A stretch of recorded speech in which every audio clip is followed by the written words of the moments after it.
Money isn't what you were told it was. There wasn't true financial education in the school. You were trained to be an adequate worker and tax contributor in a system as being part of one of the punters in the casino rather than becoming a casino operator.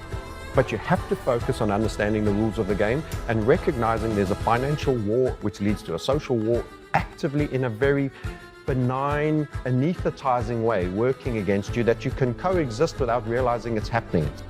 Fundamentally, we are in a massive end of cycle for the debt-based system. The 40-year bull market in bonds is over. Escalator up, elevator down. Retail house prices, definitely commercial property in America, and I think Europe and many other places, these are absolutely going to be bloodbaths, which is why the deflation of the bond bubble is the super turbo juice for the gold.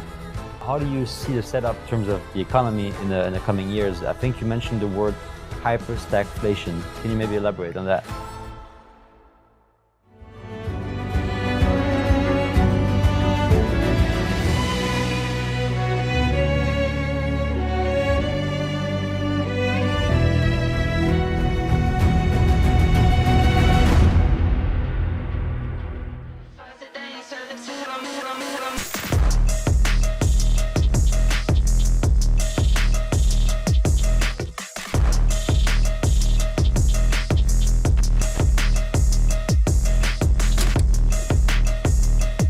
Welcome to the Macroscopic podcast. Today I'm joined by a very esteemed guest that I've had the pleasure to meet here in South Africa. He is in fact a Cape Townian or South African, indeed, in flesh, right here next to me.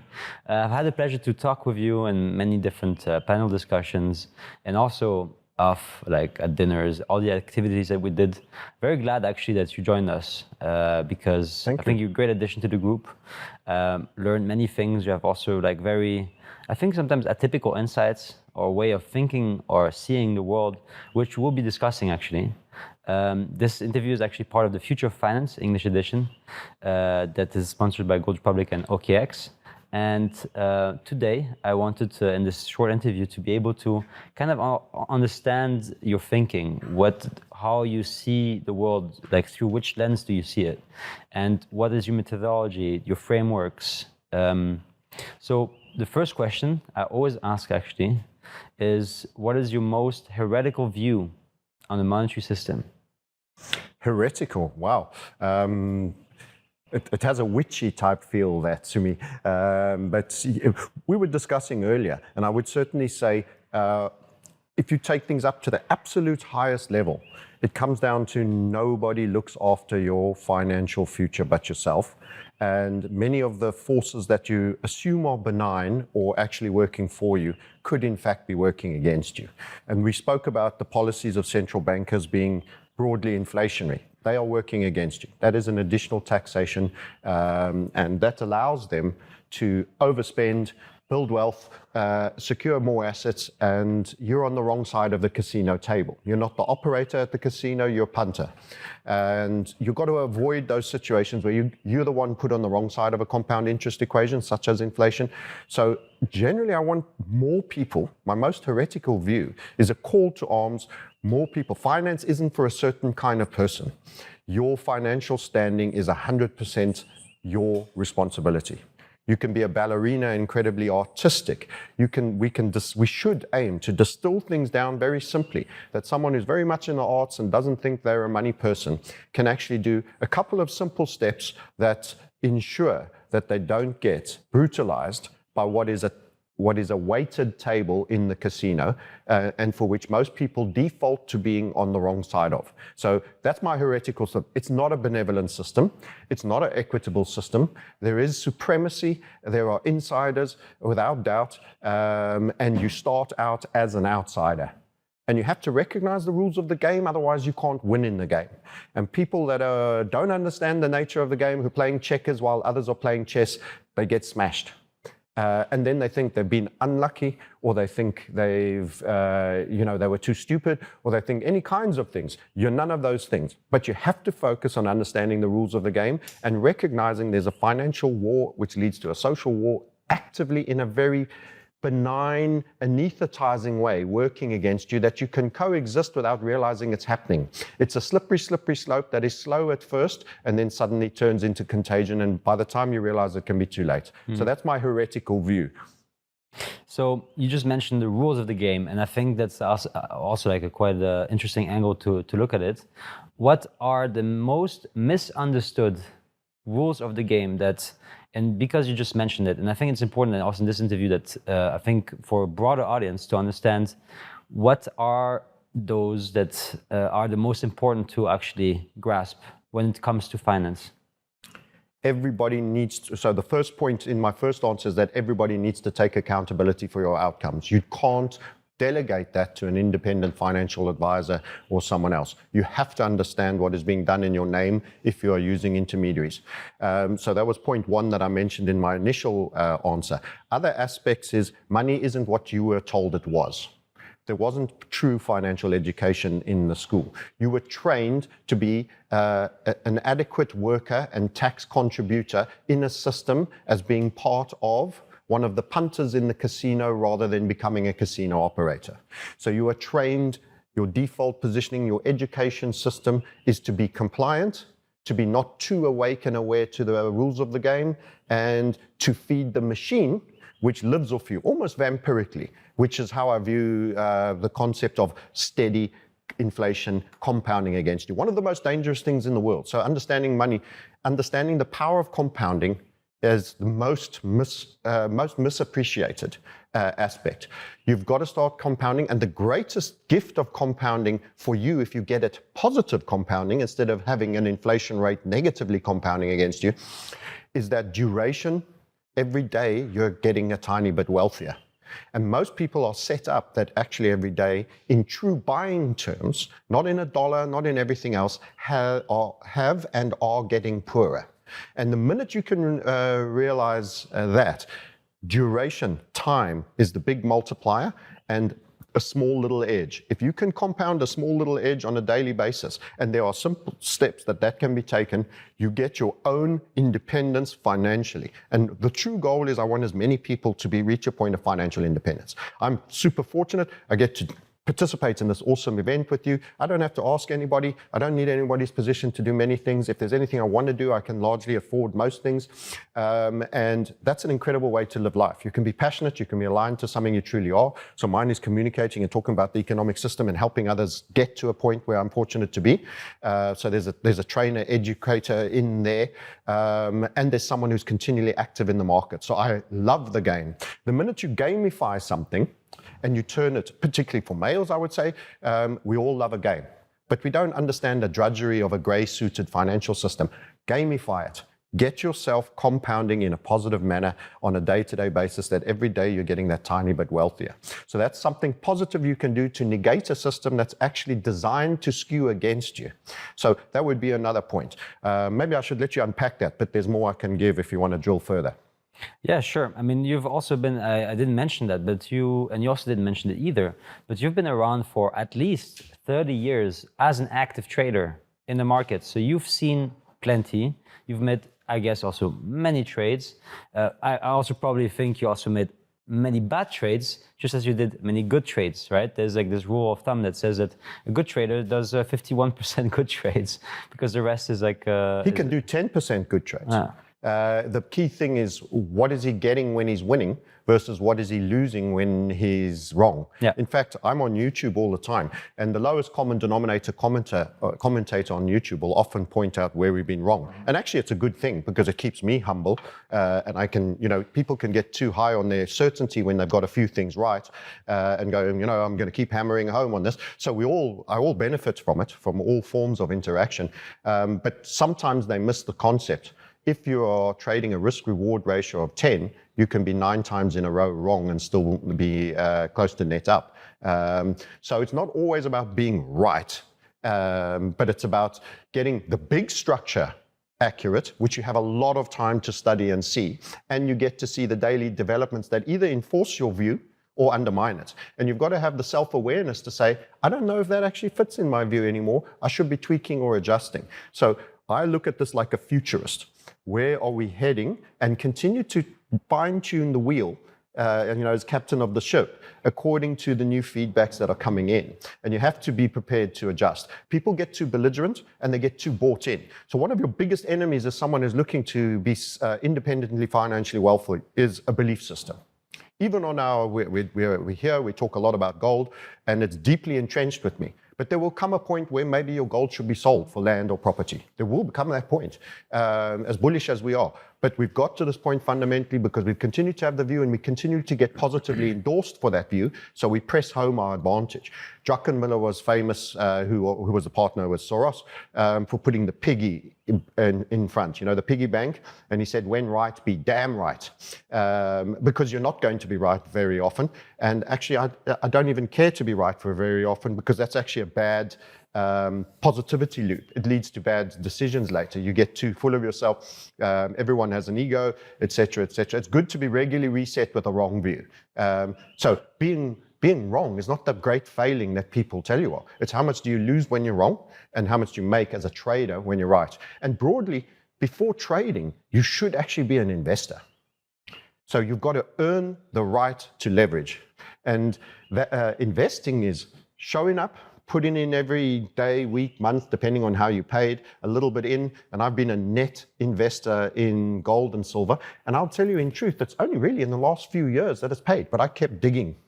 I kept digging in the gold and silver because my macro scenario fundamentally was this comes around. Don't forget, I was paying postage and there was a bit of VAT on silver in the UK. So there was quite a bit of fixed costs. I kept a spreadsheet. I was actually net under for quite a long time. But in the last 3-4 years, that's flipped immensely, and now we're accelerating. So when you have a strong view, have conviction on it, and when you continue to get it endorsed for it to be correct. But when you're trading and you're using leverage, you've got to have a point where you accept you're wrong, and this is where people blow themselves up. The most common error in anybody who they start using leverage too soon, they haven't earned the right by showing discipline, by continually showing up and making an investment plan work first. The slow dough is your long-term dough. And even in my trading and my leverage-based successes, which we've had some and got lots wrong, as you mentioned, we tax down into the investment base. So if I have a super stuffed trading portfolio, you're about to make your next big mistake. You have a good leverage position that pays you immensely, you feel flushed. It's called casino effect, where you think you're playing with house money. Actually, you're not playing with house money, you're playing with your own money. You took that risk and you could have eaten a loss. You're a capital trading as a business. So you've got to view investments and trading as you view businesses. I mean, a friend who has sold leather jackets and he used to bring them in from Turkey and sell them here in Cape Town, for example. He knew his price, he knew his cost, he knew his delivery, he knew his currency exposure, and he knew what he could sell them for at the trade shows. And then he jumped into trading and he just thought, I think this is going to go up, and it ticked up at the moment, and he smashed the buy button. And I said, well, at what point do you accept you're wrong and all of this? So he didn't apply all the same principles he had in the business to trading. If you're not going to treat investing and trading as a business, which means knowing your money management level where you accept your view is wrong and what you're looking out of it, and there must be some point where you say, I take off. Is it 100,000 gold? Is it 10,000 gold? Is it 5,000 gold? Other things will start to look like good value. Maybe you need to pivot. So you've also got to take profits, and you've got to know sizing. So those are some of the principles I find people, when you talk about the game of money, that they don't always take into heart. Great. Sorry to interrupt this episode, but I'd like to tell you more about what we do at GoldRepublic. At GoldRepublic, we provide physical gold, silver, and platinum, fully insured, fully in your name, fully allocated, in top-tier vaults, securely saved in Amsterdam, Zurich, and Frankfurt. No paper promises, just real ownership, full transparency on your name. We are fully regulated and conduct regular independent audits of our vaults, with more than 700 million euros of precious metals under custody and 70,000 investors that trust us in the last 15 years. Our top-rated app gives you full control. Track live prices, explore detailed charts, and buy or sell in just a few taps. Whether you're hedging against inflation, currency risks, or financial stability, at GoldRepublic, we offer real assets to safeguard your generational wealth.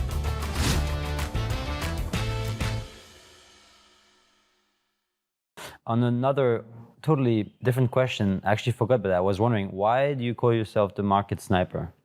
Yeah, it's quite an interesting analogy. This is quite a brutal one, no fan of warfare, but I was also a student of the Vietnam War and military conflicts. And an interesting factoid is, or factet I should say, is in the Second World War, there were about 250,000 rounds fired for every casualty. War's a deeply inefficient solution. 250,000 rounds. Yeah, most shots fired are pieces of lead being embedded in mud, trees, and everything else. In other words, you make a noise, go bang, somebody ducks, nothing happens. This is infantrymen. And actually that number, believe it or not, went to 450,000 in the Vietnam War. So there was more automatic weapons obviously involved. There was jungles where you actually rarely got to face, mano a mano, your enemy. And there were rounds going into trees and again buried in the soil, etc. So it's a deeply inefficient system. So trust me, I'm not pro-war. I was also interested in sniping, and sniping was a special force.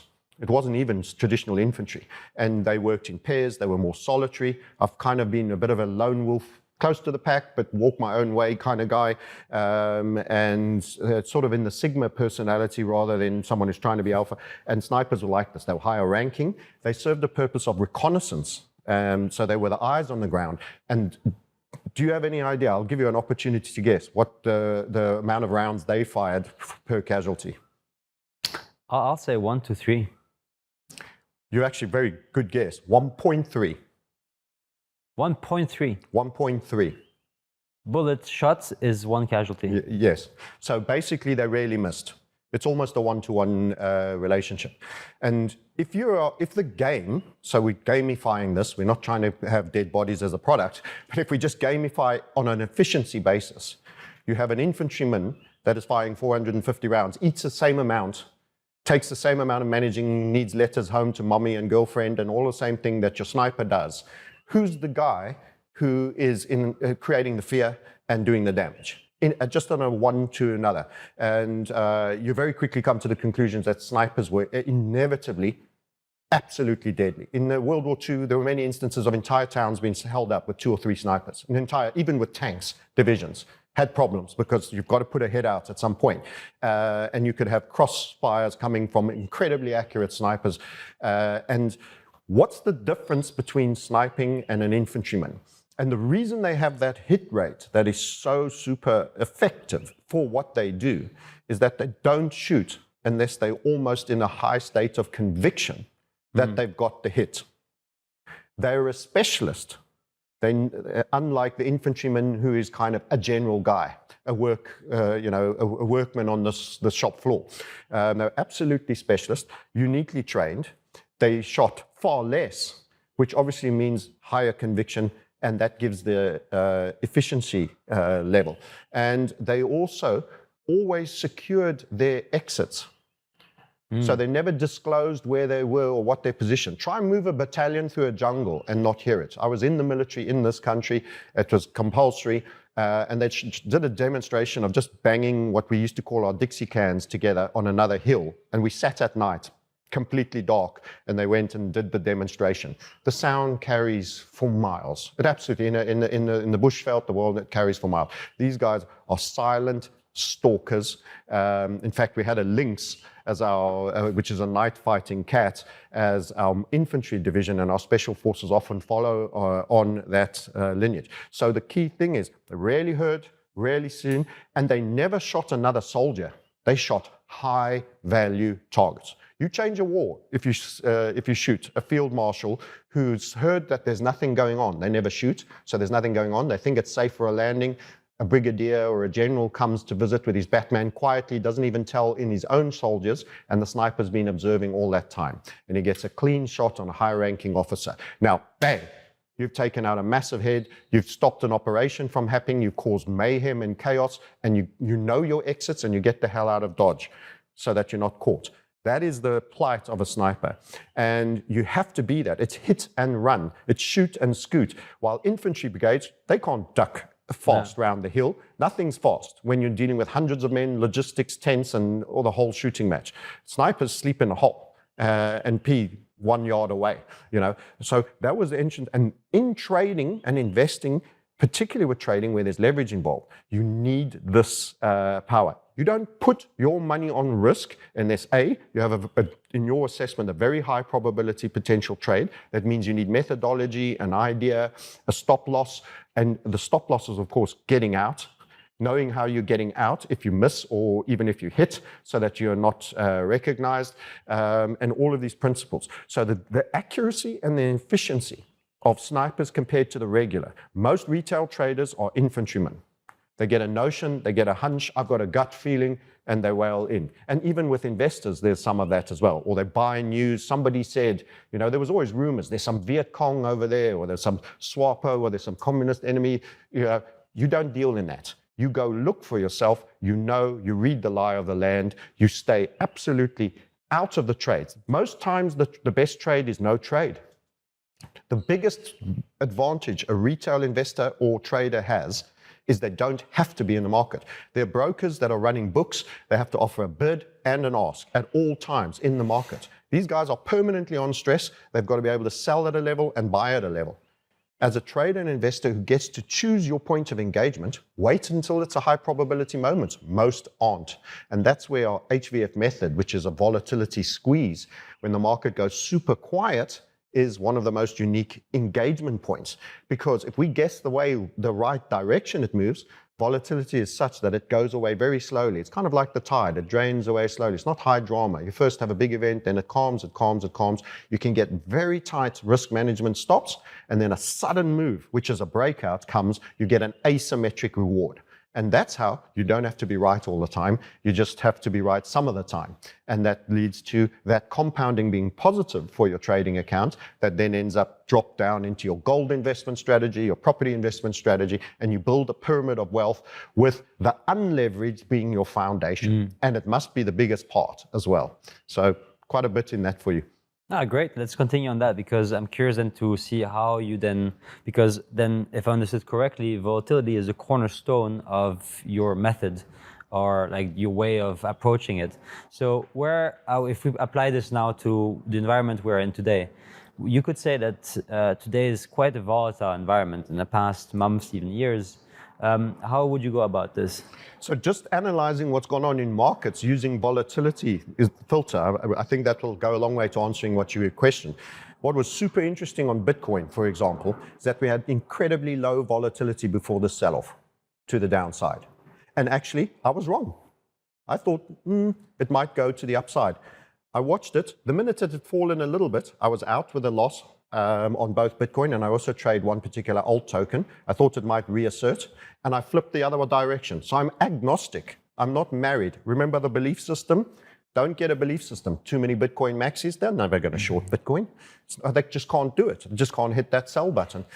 So they only go leverage long. Well, you've just reduced your opportunities. Very low volatility, and we got a massive spill. And then suddenly there was news around about a big hack in, I think it was Bybit, et cetera, and it all comes. But that's, I think, even the attachment of narrative. I was talking to you before the interview that sometimes the attachment of a narrative isn't even the real reason. We've had exchange hacks all the time. It might be part of the reason, but actually gold has turned a little bit.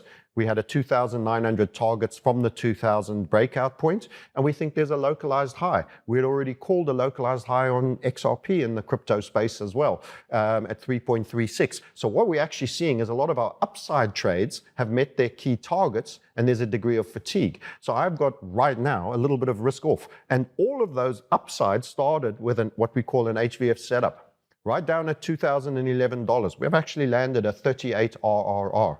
We have held a long position, risk-reward ratio. So we actually had 1 unit of risk for 38 gains. From the 2011, we said there's a key breakout that's taken there.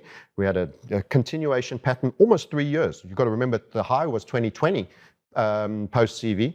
19, and you've actually been in a broadening structure. Every time you made 2,000, you sold off for new lows. For 3 years, you had that. Gold wasn't a leverage long in that period. This was churn, this was consolidation. Of course, as an investor, I held my investment still, and it was going up and down in valuation. I'm agnostic to that.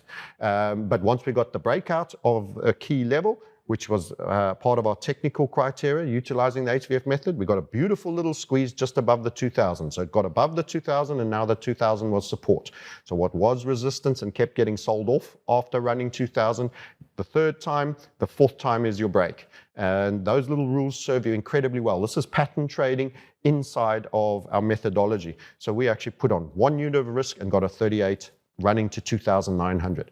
That was made. And the beauty of this is it's a self-affirming technical method, because apart from that initial break setup, as we got close to the 2.9, we got another setup, and its target confluenced with the 2.9. So that's the market saying, we're getting up to your target, and we've got another level, and we're projecting the same answer. Sometimes if the trend is moving really strongly, it'll give you a little boost beyond that. And we said, no, confluencing targets, we get out. So funny enough, macro, very bullish gold, medium term, even very bullish. Right now, I'm calling a little bit of risk off vibe and actually a top take. If you had a massive lump sum that you're about to invest, I would say actually wait a little bit, you might get a few more ounces for your gold. And what have we seen? Interest rates turning down. So there's a bit of bid flushing back into the debt markets, the US debt markets. That's a fear trade, by the way, and you're seeing the dollar go up. So the dollar going up and a fear trade on money flowing into what? It's not a gold buying environment. And you've seen the same on the other risk-off assets, the risk-on assets, my apologies, of Bitcoin and XRP, both of which. So we're getting confirmation. We call this the 360 degree. You're sitting in a house that has the 360 degree view. And I'm saying, let's do 360 degree analysis. You know, University of Cape Town, right the way through to Muizenberg, the mountain, all the way through to the pools on the mountain on the other side. Don't look through the keyhole only. And you should get, and that's why we're not market determined, we're setup determined. The low volatility is the key. It's the exciting bit. So I'm going into low volatility setups across all markets, and you start to see a commonality, because actually the liquidity dictates everything in all markets. And we see you're probably going to have a softening in the stock market. That started to happen. You're probably going to see a softening in gold. That started to happen. And you've had the super liquidity high beta Bitcoin sell off to the 80s, when it's actually run 109 not so long ago. In the low volatility base, and when it was around just under 100K, we thought, no, I think it's about ready to have another go to the upside. 100% inaccurate. And it cost me 1 unit of loss. And right now, I've been with you for 2 days, and I've had a net short on an altcoin, despite being incorrect, and it's just more than paid for that 1 unit wrong. And that is set and forget. You'll note there's no 9 screens here, and I've not been sitting on my laptop in between each interview. You've got to predetermine everything with the known loss and let it go do itself. I don't want to turn people into 9 screen trade jockeys. You've got to be able to set and forget. In other words, you accept what the market's going to do. You can't make it happen. When I was younger and earlier in the markets, I'd try buy it and help. Come on, team, everyone, let's buy this thing up. You know, like you make a difference. You absolutely don't. And if your analysis is correct, you'll get paid on the reward. And if it's wrong, you'll pay your stipend for participating in the poker game. And that's it. And the one must be a lot smaller than the other. And then you take all the pressure of being consistently accurate off you. You mentioned the high conviction part before as well. What is then your fundamental high conviction at the moment in a macro setup? So I prefer the phrasing high probability. I did use the word conviction. Conviction, sometimes when you can't see anything going against you, is almost blindedness. So I want to warn about absolute convictionism. But high probability means you assess that this is a probability-based game, and in your assessment, most of the probability you think is on your side, but you're at least acknowledging that it's a probability, and there's some of it that isn't. So that stops you. It's incredible that you have to use language correctly to not dopify your own brain into a belief system. You're continually fighting belief system. This is scientific rationale. So I even correct in our community how people talk, because you are brainwashing, you're self-brainwashing by your language. So that's why I also reject all this language control that we get, that Jordan Peterson, for example, a little bit of change attack was rejecting in terms of how he had to refer to people in the universities in Canada. Because actually, if you force phraseology on people, you are actually, when you hear, the person who's heard the most of what you say is yourself. You've been half the conversation in every conversation you've had in your life. True. Don't forget that. And your mind hears your own vocalization. So sorry, that's a little bit of an additional thing, but we really take this to the nth degree of understanding and how you should speak. So probability. What's my probability scenario, to answer your question fundamentally? So it's no longer a technical question, it's about where we're going. And I've expressed it quite a few times. So I'll give you the short answer, and you can drill wherever you want. But fundamentally, we are in a massive end of cycle for the debt-based system. And that's the first phrase I'll say to this question every single time. And the turning point we made technically, and that was one we got correct, we get a lot wrong, I'll keep repeating, is 2020 of August, when we said the 40-year bull market in bonds is over, escalator up, elevator down. Post that, you've had a 40 to 45% correction in debt. Remember, debt markets don't give you high alpha. They're meant to add stability to the 60-40 portfolio. That made them a reserve asset for that period. They're not a permanent reserve asset. They've now got far too volatile. They've done way too much damage to the downside. And this is having real knock-on effects on America's ability to finance itself utilizing debt. And that is why I also talk about the credit card of America having been pulled. At least the limit has been cut immensely. So you're talking about a nation that now has to spend more within its means than against what it would used to or is customary able to spend. And that's why we mentioned the military-industrial complex will be a short, because it's not China that'll buy from Lockheed Martin and all the American corporations, their military. A lot of the other status-supported aspects that you could argue, pharmaceuticals, very, very expensive, one of the most expensive healthcare systems, and reliant on state paying through the welfare and Medicaid systems and all of that. So it's a very bearish scenario. We're talking about the most important nation in the world that actually has to go through a right-sizing process, and the Western world is included in that, and we can't speak of UK and Europe being in any better shape. They're almost worse. They haven't even realized it yet. So there's going to be a downdraft, and we're also seeing a changing of the guard, and we're going from that hegemony, the US hegemony, into this multipolar world. And so what does this entail then in terms of assets? You also mentioned gold. Are there maybe other assets than gold that you look at in terms of really like long-term view on that position? So when you are going from a hyper-financialized assets class realm across the board, most things are down. Most things are down, and most people aren't traders and are not in a position to short. I mentioned that the consumer being wrecked, one of the other halves of our gold long leverage trade is actually an oil short, and it's delivering the alpha right now while gold is coming tiny bit off. Alpha is, for the viewers?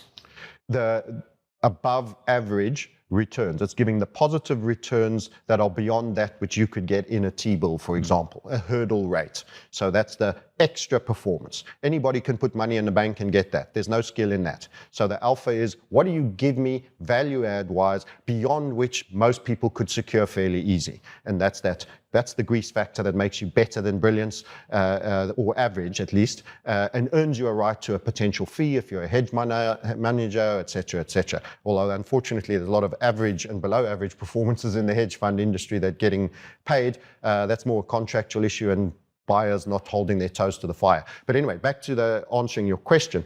So most things are going to be in contraction that we are typical, because they've all got pumped up on the liquidity of that credit card that's being pulled or having its limits cut. So you're talking about retail house prices, definitely commercial property in America, and I think Europe and many other places. These are absolutely going to be bloodbaths. Obviously, I don't treat cars as an asset, but that's a big part of American expenditure. So that's a current asset that is a depreciating asset. Those things are going to go into cataclysm, and that's going to affect the automakers.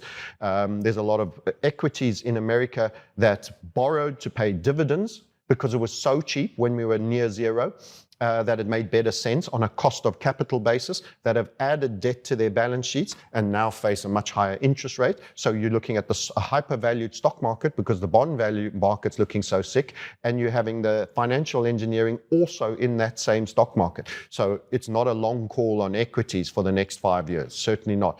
They may go up, but in real adjusted terms, the performance is going to be poor because we have that inflationary factor, and inflation does help support a little bit asset prices, because of the devaluation of money. In real terms, to a true inflation rate, shadow stats rather than the BLS, as we've discussed before, that is a contraction, even if you're marginally going up. You should be killing it because the money value is in a desperate spiral to the downside. So I don't know if that answers the question suitably. Yes, it totally does. So in that sense, there's not many actually other alternatives that you see a part of the physical gold commodities, maybe? Well, look, certainly commodities, but if we're getting, so I take coffee, for example, it's absolutely run as a soft commodity. Let's leave the gold bit. We've all spoken so much about it. It's a great long. Everything should be gold long and something else short if you can do it and you know how to do it and you can money manage. If you're not and you're a retail investor, gold long, stay out of everything else mostly. But if you look at soft commodities as an example, cacao, absolutely streaked this year and last year. Arabica and Robusta beans on the coffee side. Your mug of coffee is going to get a lot more expensive for sure. Generally, you're going to find that everybody drinks coffee, it seems. So that's an example of inflation. But we're a bit overextended and we're just going into this risk-off phase. And actually, on a short-term frame, I've got a cheeky little short on coffee just because it did so much so quickly. But actually, my bias is on a macro-long basis on softs. The energies are the ones that I am saying, don't play the inflation trade on energies because energies are industrially reliant and consumer reliant. Particularly. We're delighted to have you guys coming to Africa and flying on planes and ordering stuff, and you're technically consuming some energy. But in a recession where there's industries and companies that are hurting, there's going to be a lot less of that. People aren't going to travel. It's going to be back to the Zoom calls, the CV19 vibe, where we were a short caller to single digits on oil, by the way, at the same time as being long gold. And that is because of the consumer and the industrial element in those, they're going to underperform. So in real terms, they may go up slightly over an extended period. In real terms, they might be a bit flat, a little bit dull. The monetary metal is the reserve asset solution to a reserve asset-based collapse, which is why the deflation of the bond bubble is the super turbo juice for the gold non-bubble, if I can call it. The re-rating to truth. I consider gold is truth in money. So we also mentioned that before. Do you expect, how do you see the setup now in terms of the economy in the coming years? I think you mentioned the word hyper-stagflation. Can you maybe elaborate on that? Yes. So to say outright hyperinflation means double digits. I don't think you're ever going to get a steady, regular BLS stat that's going to show that. They got desperately close in America. I think they were 9.3 when they tapped out.